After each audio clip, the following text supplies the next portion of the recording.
L'ombre sous le fromager. Il y a longtemps, dans un petit village du nord du Bénin, se dressait un immense fromager. Son tronc était si large que 10 hommes, main dans la main, n'auraient pas pu en faire le tour. Les anciens disaient que cet arbre n'avait pas poussé par hasard. Il était né sur une tombe très ancienne, et ses racines buvaient la mémoire des ancêtres. On murmurait qu'à la tombée de la nuit, il ne fallait jamais s'en approcher, car les esprits venaient s'y asseoir. Dans ce village vivait un jeune homme nommé Seko. Intelligent, fort, mais orgueilleux, il riait souvent des interdits. « Ce ne sont que des histoires pour nous faire peur », disait-il.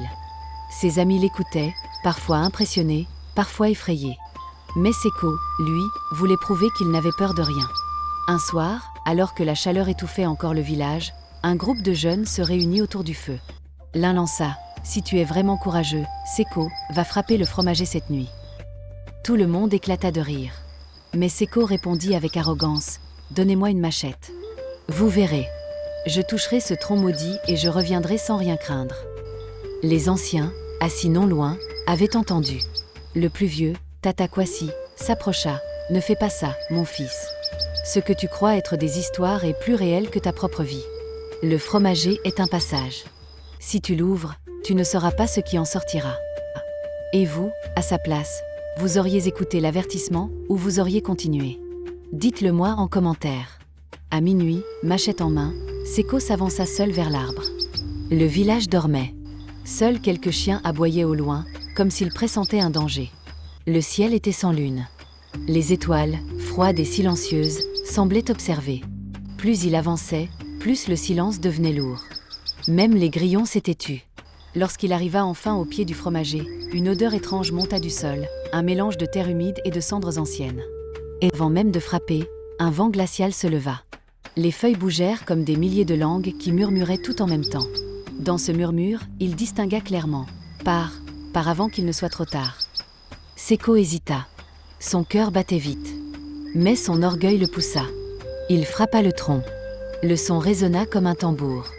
Pas un simple écho, une véritable réponse. Le sol vibra. Seko frappa encore. Alors, sur l'écorce, apparurent des visages. Des visages humains, incrustés dans le bois, qui s'animaient lentement. Certains ressemblaient à des anciens du village, d'autres à des étrangers. Leurs yeux vides semblaient le fixer. Puis, une silhouette sombre sortit du tronc. Haute, décharnée, avec des yeux rouges qui brillaient dans l'obscurité. Sa peau semblait faite d'écorce et de poussière. La créature parla d'une voix grave. « Pourquoi réveilles-tu ceux qui dorment ?» Seko trembla, incapable de répondre. La voix reprit. « Tu crois que le monde t'appartient, que tes ancêtres ne sont que des histoires. Mais sans eux, tu ne serais rien. Tu as méprisé leurs conseils, tu dois maintenant écouter leur colère. » La créature posa sa main sur son front. Aussitôt, Seko se retrouva projeté ailleurs.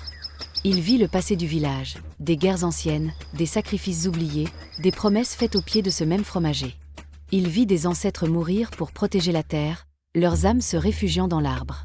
Puis, il vit l'avenir possible, un village détruit, des terres desséchées, des traditions effacées par l'orgueil. Il hurla, mais aucun son ne sortit de sa bouche. Quand il revint à lui, il était toujours au pied du fromager. Ses jambes ne bougeaient plus, comme enracinées. L'ombre le fixait. « Tu ne mourras pas aujourd'hui, mais tu porteras la marque. À toi de décider si tu deviens un messager ou un fou. » Puis, tout disparut. Au lever du soleil, on retrouva Seko couché au pied de l'arbre. Sa machette était entièrement rouillée, comme si elle avait passé 100 ans sous terre. Et ses cheveux, autrefois noirs, étaient devenus blancs en une seule nuit. Depuis ce jour, Seko n'était plus le même. Lui qui riait des interdits devint le premier à prévenir les plus jeunes.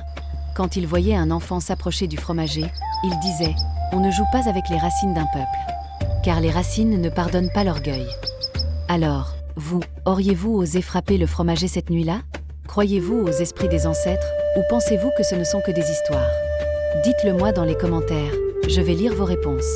Si cette histoire vous a donné des frissons et que vous voulez en entendre d'autres, abonnez-vous à la chaîne, activez la cloche pour ne rien rater, et mettez un pouce bleu.